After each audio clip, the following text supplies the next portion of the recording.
గురుడు జూన్ 2వ తేదీన మిథున రాశి నుండి కర్కాటక రాశిలోకి స్థానచలనం చేయడం ద్వారా అంటే ఉచ్చ స్థితిలోకి రావడం వల్ల నేను చెప్పే ఈ 5 రాశుల వారికి గోల్డెన్ ఛాన్స్ అనేది వచ్చిందండి. ఈ 5 రాశులు ఏవంటే మనం కనుక ఫస్ట్ ఇక్కడ చూసుకున్నట్లయితే మిథున రాశి వారికి గురుడు ద్వితీయ స్థానంలోకి రావడం జరిగింది. ఇక్కడ మనం మిథున రాశి నుండి కర్కాటక రాశిలోకి రావడం వల్ల ఇక్కడ నుండి కనుక మనం చూసుకున్నట్లయితే మిథున రాశి వారికి ద్వితీయ స్థానంలో గురువు ఉండడం వల్ల వీరికి ఉన్న ఎలాంటి ప్రాబ్లమ్స్ అయినా కూడా తొలగిపోయే అవకాశం ఉంది.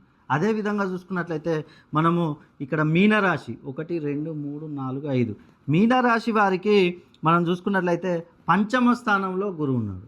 పంచమ స్థానంలో గురువు ఉండడం వల్ల కూడా వీరికి ఉన్న ఎలాంటి సమస్యలైనా కూడా తొలగిపోనే ఉంది. రుణ బాధల నుండి బయటపడతారు, వ్యాపారంలో అభివృద్ధి, వివాహాలు సెటిల్ అవుతాయి, విద్యార్థులు బాగా చదువుకుంటారు, ర్యాంకులు వచ్చే అవకాశం, జాబులు లేని వారికి జాబ్స్ వస్తాయి.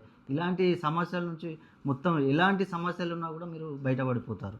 అదేవిధంగా చూసుకున్నట్లయితే మకర రాశి 1 2 3 4 5 6 7 మకర రాశి వారికి సప్తమ స్థానంలోకి వచ్చాడు గురువు. కాబట్టి వీరికి కూడా ఎలాంటి సమస్యలు ఉన్నా కూడా తొలగిపోతాయి. అదేవిధంగా వృశ్చిక రాశి 1 2 3 4 5 6 7 8 9 వృశ్చిక రాశి వారికి నవమ స్థానంలోకి గురువు వచ్చాడు. కాబట్టి వీరికి కూడా ఎలాంటి సమస్యలు ఉన్నా కూడా తొలగిపోయే అవకాశం. అదేవిధంగా కన్యా రాశి 1 2 3 4 5 6 7 8 9 10 11 అంటే లాభస్థానం. కన్యా రాశి వారికి లాభస్థానంలోకి గురువు రావడం వల్ల వీరికి ఉన్న ప్రాబ్లమ్స్ ఫైనాన్షియల్గా వీరి గ్రోత్ అనేది పెరుగుతుంది. కొత్తగా పొలాలు కానీ ఫ్లాట్స్ కానీ అదేవిధంగా కొత్త వస్తువులు వాహనాలు కొనాలనుకునే వారికి కూడా ఈ సంవత్సరం అద్భుతంగా ఉంటుంది. కాబట్టి ఈ 5 రాశులలో జన్మించిన వారికి ఇక నుండి అద్భుతంగా ఉండే అవకాశం. వివాహాలు జరగని వారికి వివాహాలు సెటిల్ అవుతాయి.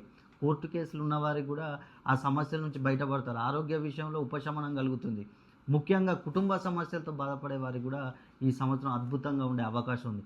మీరు కనుక ఈ 5 రాశులలో జన్మించి మీకేమైనా ప్రాబ్లమ్స్ ఉన్నట్లయితే ఒక్కసారి నన్ను సంప్రదించండి. నేను కొన్ని పరిహారాలు చెప్తాను. ఆ పరిహారాలను కనుక మీరు పాటించినట్లయితే మీరు ఈ సమస్యల నుంచి బయటపడవచ్చు. అదేవిధంగా ఈ సమస్యల పరిహారాలతో పాటుగా మీరు మీ పేరులో సంఖ్యాబలాన్ని చెక్ చేసుకోండి. మీ పేరులో సంఖ్యాబలం ఏ విధంగా ఉంది, ఎన్ని డిగ్రీస్లో ఉంది, ఎంత ఫ్రీక్వెన్సీలో ఉంది అనేది కనుక మీరు తెలుసుకొని ముందుకెళ్ళినట్లయితే మీరు ఈ సమస్యల నుంచి బయటపడవచ్చు.